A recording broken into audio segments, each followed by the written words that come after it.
यहां भारी बर्फबारी के बाद बद्रीनाथ धाम में ग्लेशियर टूट गया है। माणा धस्तौली की जोड़ने वाली नेशनल हाईवे पर ग्लेशियर ये टूटा है, जिसमें कुछ मजदूरों के बर्फ में दबने की सूचना मिल रही है। सड़क के निर्माण में ठेकेदार के मजदूर यहां लगे हुए थे और मौके पर प्रशासन और बीआरओ की टीम इस वक्त रवाना हो चुकी है। तस्वीरें आपके सामने, जहां भारी बर्फबारी हो रही है और इसी बर्फबारी के दौरान माणा घस्तौली को जोड़ने वाले नेशनल हाईवे पर ग्लेशियर टूटा है, जिसमें कुछ मजदूर जो हैं वो दबे हुए हैं। इसकी सूचना इस वक्त सामने आती हुई सड़क के निर्माण में बताया जा रहा है कि ठेकेदार के मजदूर यहां पर लगे हुए थे। मौके पर प्रशासन और बीआरओ की टीम रवाना हो चुकी है। और अब बात कर लेते हैं बिहार की राजनीति से जुड़ी हुई सबसे बड़ी खबर की। तेजस्वी यादव ने लगातार दूसरे दिन निशांत कुमार को लेकर बड़ा बयान दिया है। उन्होंने मुख्यमंत्री नीतीश कुमार के बेटे निशांत को अपना भाई बताया और उनसे जितनी जल्दी हो राजनीति में आने की अपील की है। तेजस्वी ने यह भी कहा है, आगाह किया है कि अगर निशांत जल्द राजनीति में नहीं आते हैं तो जेडीयू को बीजेपी खा जाएगी। हमारे भाई हैं, उनका आदर है, सम्मान है। हम तो चाहेंगे कि भाई जल्दी आ जाए, नहीं तो भाजपा खा जाएगी जदयू को। और शरद जी की बनाई हुई पार्टी है, जल्दी आना चाहिए, कमान संभालना चाहिए। अगर निशांत आ जाएंगे तो पार्टी बच जाएगी, नहीं तो कुछ संभावनाएं रहेंगी कि शायद बच जाए। वो तो निशांत कैसा काम करेंगे पार्टी के लिए, वो होगा। तो बिहार सरकार के मंत्री अशोक चौधरी ने तेजस्वी यादव पर पलटवार किया है और उनसे अपने दल की चिंता करने की अपील की है। अशोक चौधरी ने कहा कि तेजस्वी को जेडीयू की चिंता करने की जरूरत नहीं है। निशांत को जब राजनीति में आना होगा वे आएंगे और उन्हें कोई रोक नहीं सकता है।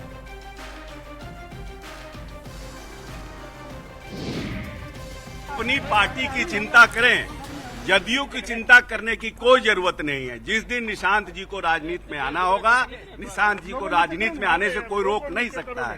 तेजस्वी जी की ना नसीहत की जरूरत है, तेजस्वी जी की ना सुझाव की जरूरत है। तेजस्वी जी अपनी पार्टी को बचाने का प्रयास करें। आखिरी मंत्रिमंडल विस्तार है तो और क्या, अब तो चुनाव में जाना है तो विस्तार क्या होगा? अब नया मंत्रिमंडल का गठन होगा ना भाई। 225 सीट के बाद मंत्रिमंडल का गठन नीतीश जी करेंगे।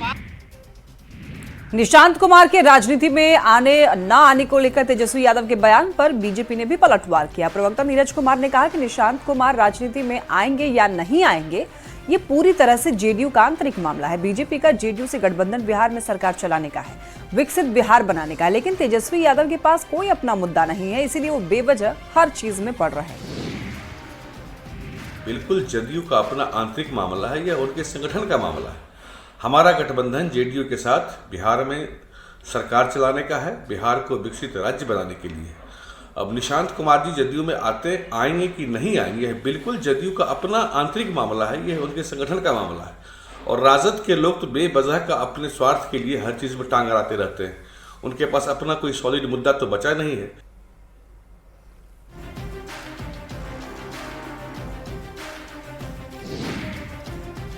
बीजेपी के प्रदेश अध्यक्ष दिलीप जायसवाल सहित पार्टी के कई नेताओं ने सीएम के चेहरे पर सवाल खड़े कर दिए थे और कहा था कि बीजेपी संसदीय दल की बैठक में चेहरे को लेकर फैसला होगा। लेकिन इस बयान के कुछ ही देर के बाद दिलीप जायसवाल सफाई देते हुए नजर आए और कहा कि हम लोग पहले से ही ये कह रहे हैं कि 2025 में फिर से नीतीश कुमार के नेतृत्व में ही आगामी चुनाव लड़ा जाएगा और सीएम के फेस पर भी किसी तरह का कोई कंफ्यूजन नहीं है। हालांकि उन्होंने नीतीश कुमार के बेटे निशांत के उस बयान पर कोई प्रतिक्रिया नहीं दी, जिसमें निशांत ने बीजेपी से नीतीश कुमार को सीएम फेस घोषित करने की मांग की थी। प्रदेश अध्यक्ष दिलीप जायसवाल हमारे साथ है। एक बयान बड़ी चर्चा में है सर, जो आपने कहा है कि चेहरा जो है नीतीश कुमार तो रहेंगे, लेकिन मुख्यमंत्री का चेहरा जो है वो पार्लियामेंट्री बोर्ड तय करेगा। देखिए, मैंने स्पष्ट तौर पे कहा है कि नीतीश कुमार जी के नेतृत्व में मैं चुनाव लड़ने जा रहा हूं, एनडीए चुनाव लड़ने जा रही है और 2025 फिर से नीतीश, ये स्लोगन भी एनडीए का। प्रक्रिया के बारे में मैंने बताया कि प्रक्रिया वही होता है, नेतृत्व हमारे नीतीश कुमार हैं और उनके नेतृत्व में हम चुनाव लड़ने जा रहे हैं और 2025 फिर से नीतीश का हमारा स्लोगन भी है। मतलब 2025 का अब मुख्यमंत्री इसको नीतीश कुमार रहेंगे। कितना स्पष्ट कीजिएगा, 2025 फिर से नीतीश। अच्छा, नीतीश कुमार के जो बेटे हैं निशांत, तो वो कह रहे हैं कि बीजेपी को ये घोषित कर देना चाहिए। मैं उस पर नहीं बता सकता हूँ, मैं लेकिन तो वो मेरा फिर काम है। क्यों कह रहे हैं कि आखिर घोषित कर देना चाहिए? मैंने कहाँ कहा- उनको शंका रह गई है? अब मैं उनका नहीं बता सकता, लेकिन 2025 फिर से नीतीश। तो ये दिलीप जायसवाल थे और अपने बयान में थोड़ा सुधार किया है और उनका कहना है कि 2025 फिर से नीतीश, लेकिन उनके जो नीतीश कुमार के जो बेटे हैं निशांत, उनके सवाल पर चुप्पी साधी है। पटना से रविश नारायण की रिपोर्ट। दरअसल बिहार बीजेपी अध्यक्ष दिलीप जायसवाल का ये बयान ऐसे समय में आया है जब पीएम मोदी के भागलपुर दौरे के अगले ही दिन नीतीश कुमार के बेटे निशांत कुमार ने नीतीश कुमार को सीएम फेस घोषित करने की मांग कर दी थी। 25 फरवरी का निशांत कुमार को वो बयान आपको सुनवाते हैं। घोषित करें और हमारे जेडीयू भी कार्यकर्ता, सारे नेता सब मिलकर घोषित करें, एनडीए भी घोषित, सीएम है और सीएम के उनके नेतृत्व में हमारी सरकार बने, फिर से विकास का क्रम जारी रखें। वहीं तेजस्वी यादव की तरफ से एक बड़ा बयान दिया गया जिसमें नीतीश जी अब सीएम नहीं बनने वाले हैं। यह आखिरी मंत्रिमंडल का विस्तार नीतीश कुमार के द्वारा किया गया है। नीतीश जी का पूरा सम्मान मैं करता हूं। नीतीश जी ओल्ड मॉडल हो चुके हैं।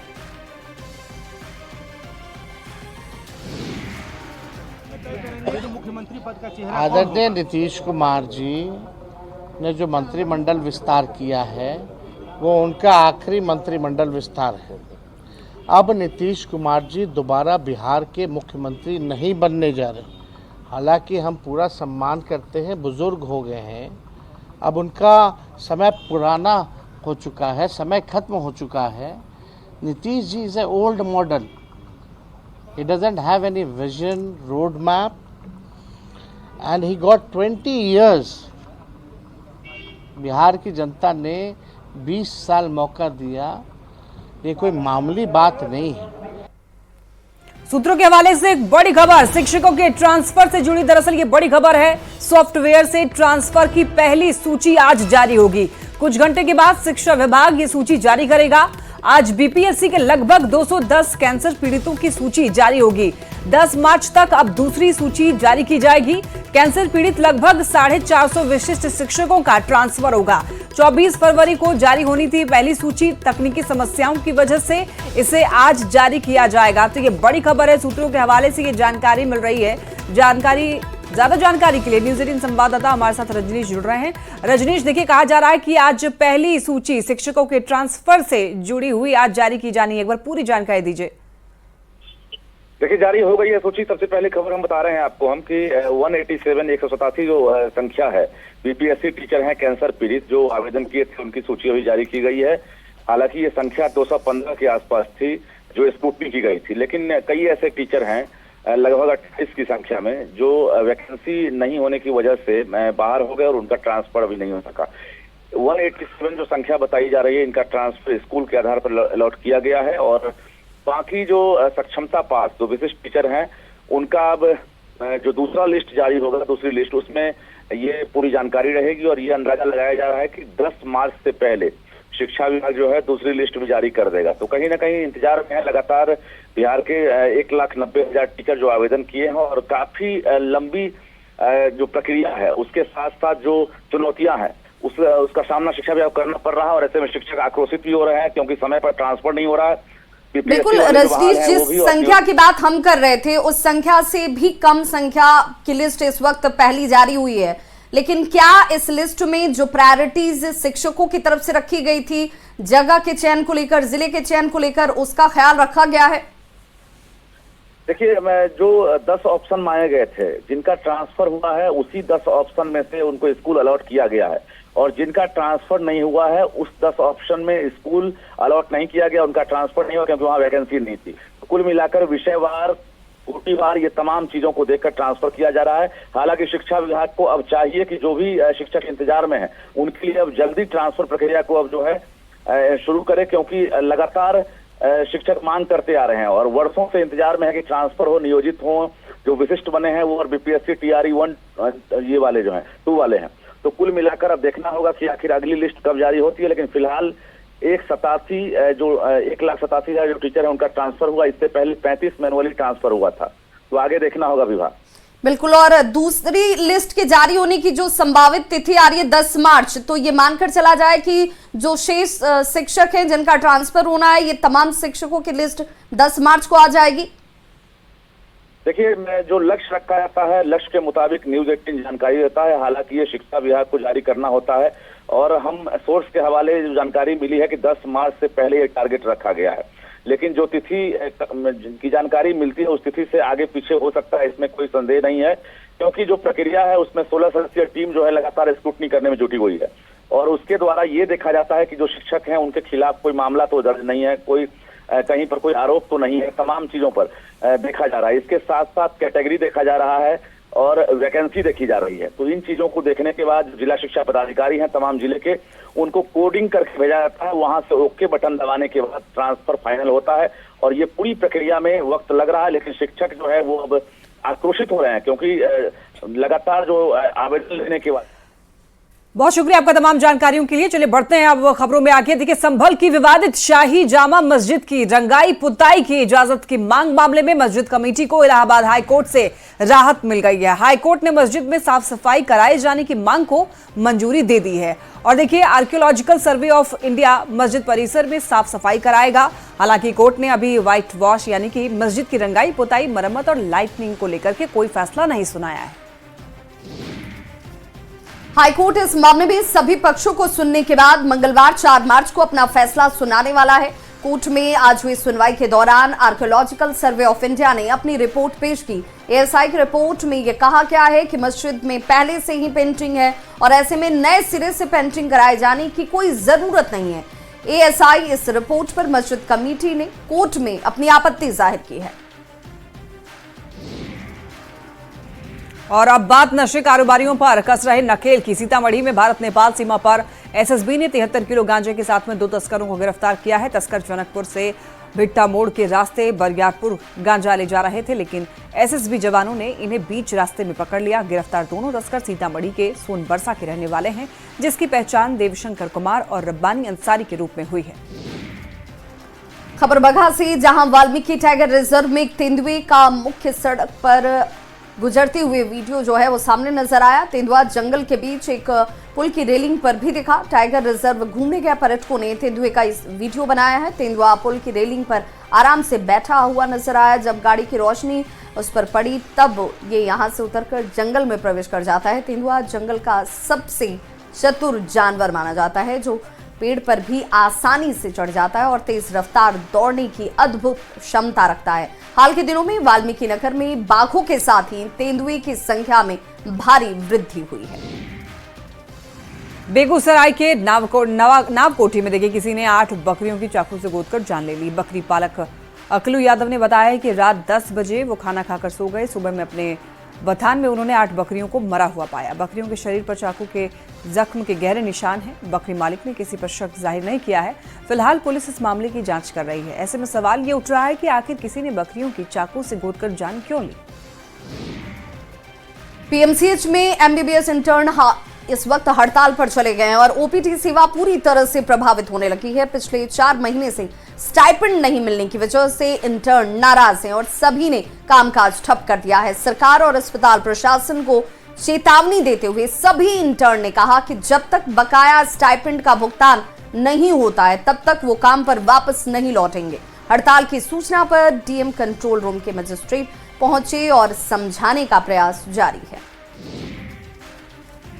खबर किशनगंज से, जहां पर अंचल कार्यालय से फर्जी केवाला बनाकर जमीन की जमाबंदी कराने का मामला सामने आया है। पीड़ित कसमुद्दीन का आरोप है कि नगर परिषद में अमीन उसके सौतेले भाई ने फर्जी केवाला के आधार पर जमाबंदी कायम कर लिया है।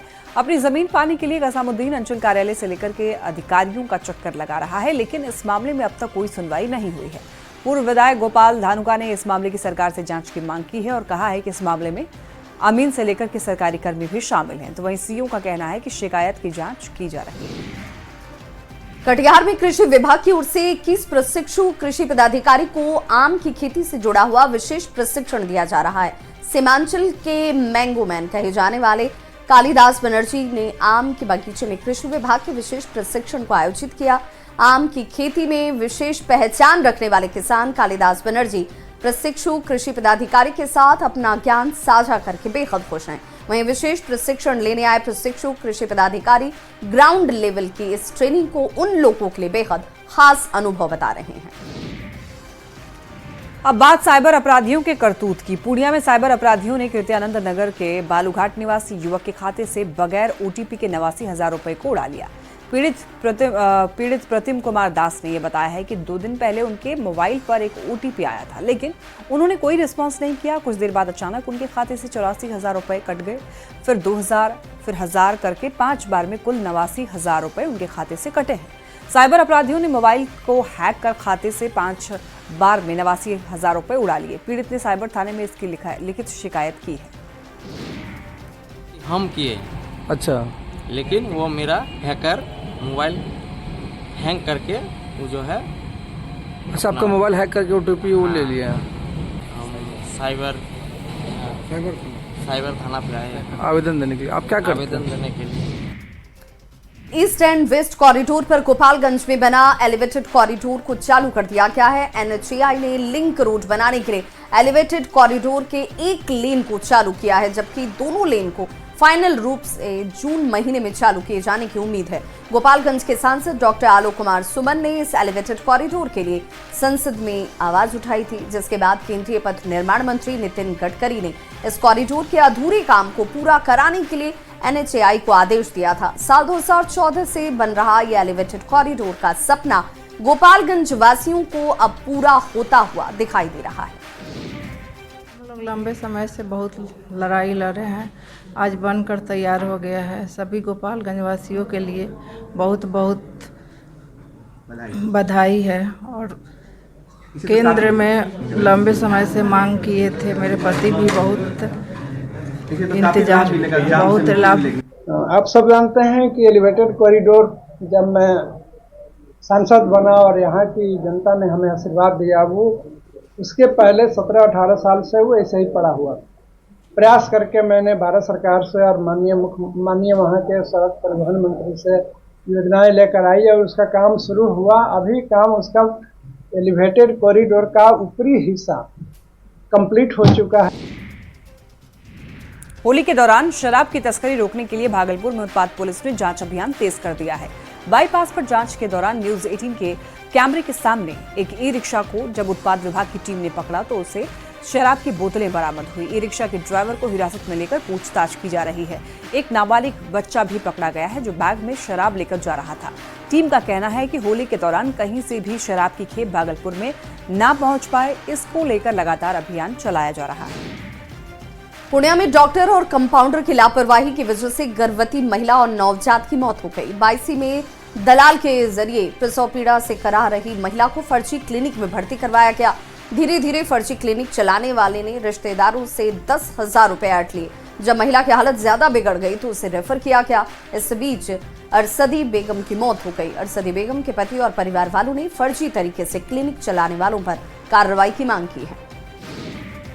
अच्छा, पेशेंट उस समय पैसे आपका जो पेशेंट उस तरह किस तरह का स्थिति था उस समय? नहीं, कुछ नहीं था, मतलब पेशेंट कुछ नहीं कर रहा था। हाँ, कुछ नहीं था।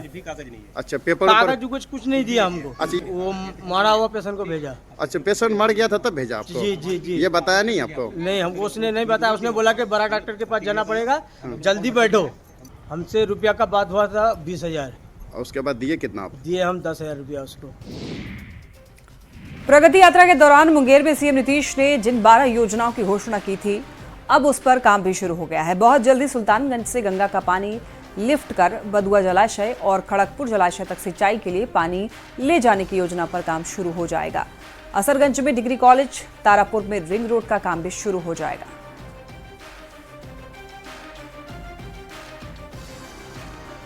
और बड़ी खबर इस वक्त पटना